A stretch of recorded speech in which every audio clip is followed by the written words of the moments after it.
So with the Shadowverse Contenders Cup having concluded, I took it upon myself to take a look at how the meta distribution actually is looking in the current post-Verdant Conflict Shadowverse metagame, and so I created a few pie charts for each of the regions' Contenders Cups, as well as a general one for all regions put together. So these pie charts that we're going to take a look at are all just gathered from the deck list selection of each of the players in the Contenders Cup, and the players in the Contenders Cup are kind of used as a representation of each region and, well, each region's best players for Shadowverse. Now keep in mind that these Contender Cups did take place before the nerf that just happened. I'm going to talk about post-nerf stuff and pre-nerf stuff a bit like towards the end of the video, but so this is just going to be taking a look at kind of the conclusion of the first month of Verdant Conflict and what the meta really is shaping up to be, at least pre-nerf, and potentially to some extent post-nerf as well. So we're going to take a look at things in the order of the Contenders Cup. So we're going to be beginning with Pam. So as you can see here, we have the pie chart that splits up the decks in terms of representation, and the maximum slots that a deck could take was 8, and out of a total of 24. So here we can see that both the Aggro Haven as well as Roach Forest took up 8 slots each, whereas in descending order we had Shadow take up 5, which is actually quite impressive considering that people don't consider Shadow as the same power level as Haven and Forest, and then followed by Sword being at 2 slots and Dragon at 1. And I believe the only player that actually took Dragon in the entirety of the PAM Contenders Cup was SSG Auto Aim, and he actually did lose in the top 8 match against Azure Cloud, so unfortunately didn't go that far, but still that is the one Dragon pick for these 24 decks. Now, I mean, immediately seeing this is kind of, shocking because the players can choose 3 decks, and what it basically boils down to is each player takes their Aggro Haven list, their Roach Forest deck, and then finishes up with either Shadow, which is looking to be the most prominent of these like third picks, or Sword or Dragon. And Dragon turned out to be a little bit unstable in PAM, and I'll talk about that a little bit more.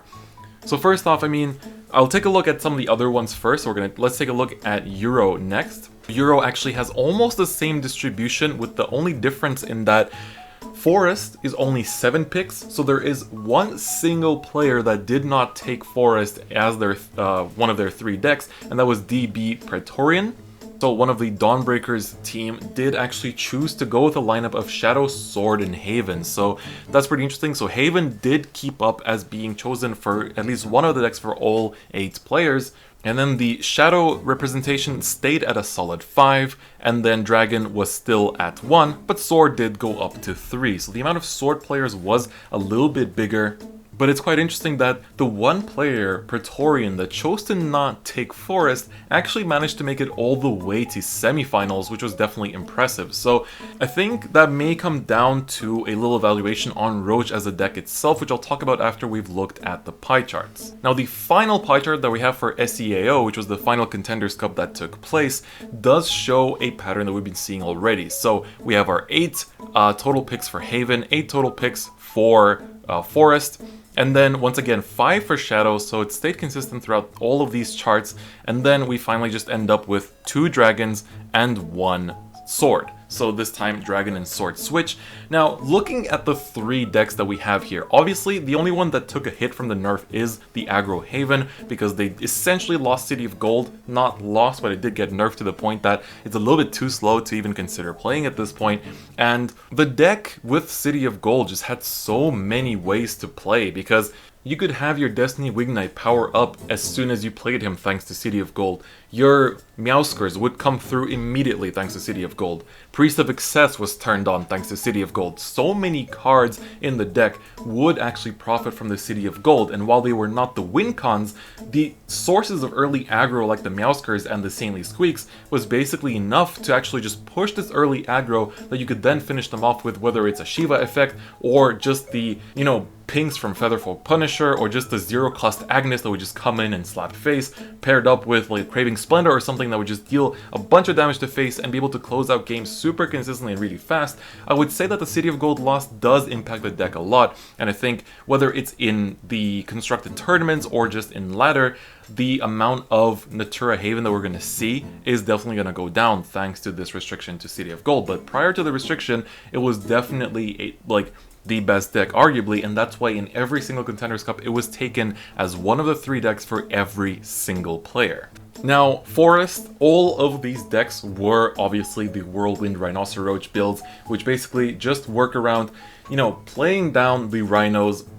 powering him up throughout the game, bouncing him back with whether it's Airbound Barrage, Nature's Guidance, Guard of the Machina Tree. You have plenty of ways to bounce it back, Liza to search it out, Whispering Woods would sometimes help you find it as well, just because you don't run that many Forestcraft followers. Like, it's essentially just the Rhino, the Guard of the Machina Tree, and then Liza for a lot of these builds. And so being able to search both Rhino, like basically being able to search Rhino consistently and then just trying to draw into the actual bounce cards or mulliganing for them in the early game just lets Rhino be super strong. And because Rhino always comes back to hand, whether it's through his own evolve skill or through the bounces, your opponent can't do much apart from set up wards to try and counter the deck. But because it's so fast, sometimes they can end games on turn 6, turn 7 without too much effort, and it still has other ways to get around things. You have Angelic Smite, Aria's Whirlwind, Whispering Woods, again, Predatory Might, Gourmet Emperor's Kitchen. There's so many different ways that the deck can get around big threats that it's not really that much of a,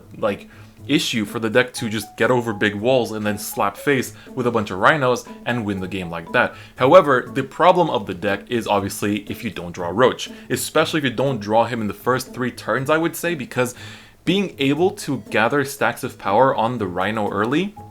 really means that you can close out the game before your opponent even reaches their kind of peak plays. However, looking forward, because Haven took the hit of City of Gold, the Haven deck that's looking to take its place is instead the Ilana Haven, which can set up big boards with big numbers, big wards as well that can essentially just tank a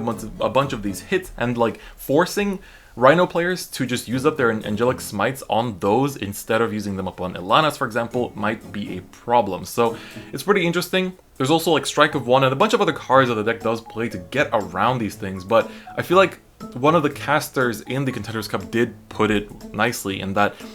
Roach is this deck where if you draw Roach and the bouncers, you can basically beat any matchup. But if you don't, especially if you don't draw it early enough, you're looking to struggle against basically everything. So I think that kind of maybe contributes to why in the Euro Contenders Cup we saw one less Roach pick, because there is this issue that if you don't draw it, especially in the super high stakes tournament where the first place goes to the WGP, it might just be too risky and you need to go with something safer. However, at the other side of the argument, there is the idea that, well,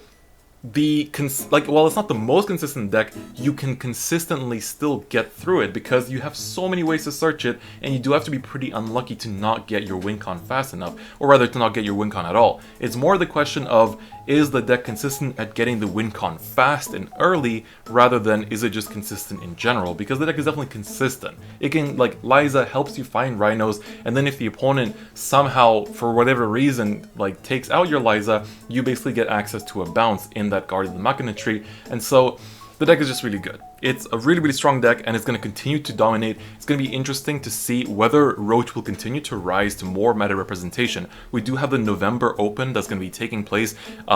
later in November, and we'll see if Roach will actually rise to potentially 40%, because right now Roach does sit at around 30% of the total meta in these pie charts. Now I want to take a look at the deck that people don't consider as the same tier 0 that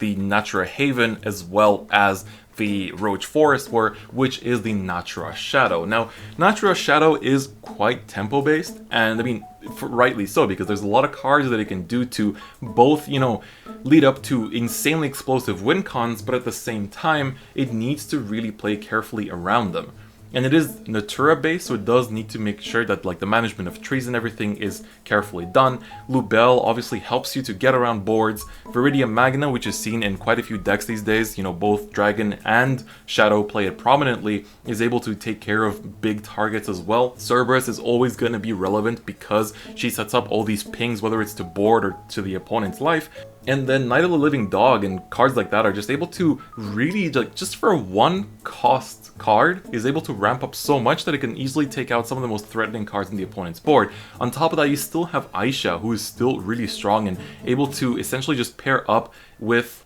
the Kawi to essentially just be this super strong win con that we've seen in some other tournaments as well. So the deck itself is really, really strong, and it's very, very consistent, and it has a great win con. I mean, arguably you could say it has 2 win cons, whether it's with the Aisha or whether it's with the Thoth, because Thoth also is a really strong win con, but it does take quite a bit of time to set up because of that 10 last words count, which, I mean, most of it is coming down from the Great Trees, but it still takes a while to get there, especially if you're playing against something like Roach, which wants to kill you really fast. I think for a deck like Shadow, it is a bit of a tricky matchup in some cases, but it's still a very strong deck regardless when you look at the meta outside of those 2 primary decks. Now, to talk about Sword and Dragon, these are 2 crafts that I'm personally really passionate about. I mean, I personally like all the decks in the meta, maybe Haven a little bit less so, but I think that all of them do have very unique attributes that make them interesting to play against and play as. But let's take a look at Sword first. So Sword overall saw just a little bit more representation than Dragon, so that's why we're going to take a look at it first. And Sword, post Verdant Conflict, just has so many strong plays. Like, not only can it still do its usual mid-rangey stuff, it has a lot of these like random alternative win cons, whether it's just randomly clapping them with Mistelina after taking out some bulky ward card, or whether it's just, you know, buffing up the Leod from all the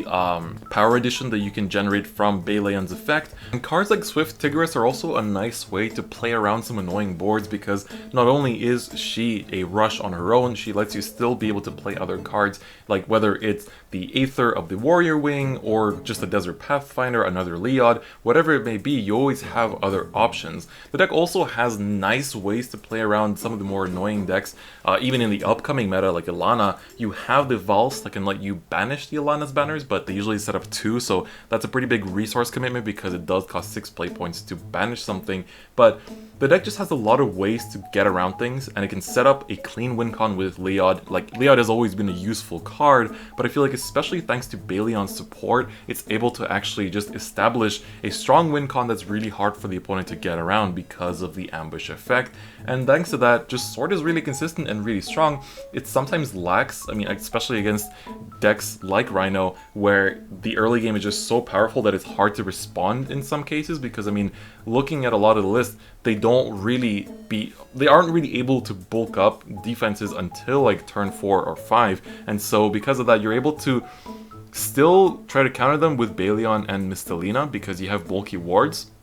but that doesn't mean they can't get around it. Like, if the Mistelina is just left at 6, they can still use like Strike of 1 or something like that, or if the Baleon just left on 4, they can use the Gourmet Emperor spell to take care of it as well. So the deck is really strong, but the problematic decks can kind of abuse it a little bit, so that's why it's not as strong as it could be. And finally, I'm going to take a look at the Natura Dragon deck, which has seen some performances, and I believe it did make finals of one of the Contenders Cups as well, because the deck is good, it is strong. However,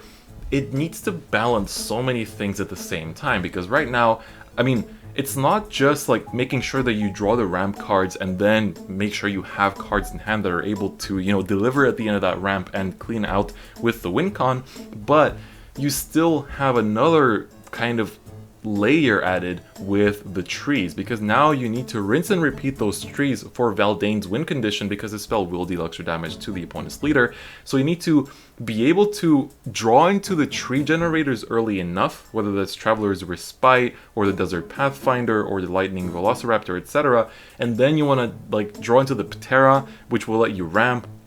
then get into the Valdane, that'll let you start pinging, still have Viridia on you sometimes to take care of annoying targets, and then on top of that, at some point you want to have Neptune or Genesis Dragon to like just push your opponent out on that final damage that then Valdane's spell can just close the game out on. So the deck is really strong in concept, and it can still run cards like Masamune to take care of opponent's boards, but the only issue is that it can brick, and it's kind of like,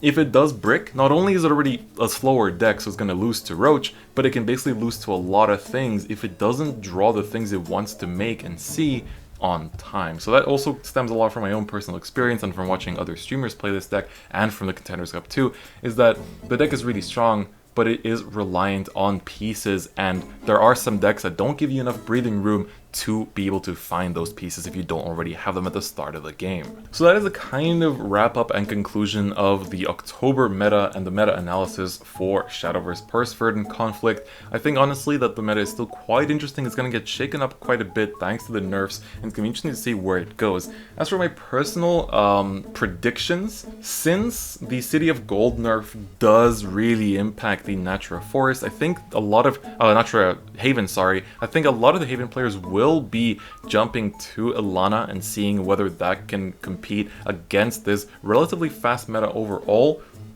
or will honestly Roach just keep rising to more meta representation? I mean, right now it's sitting at 30-ish%, but if it can keep going and rise like 40%, that might be problematic. And whether the mini expansion pack or whether another nerf will take care of that, I mean, we'll see that in the future.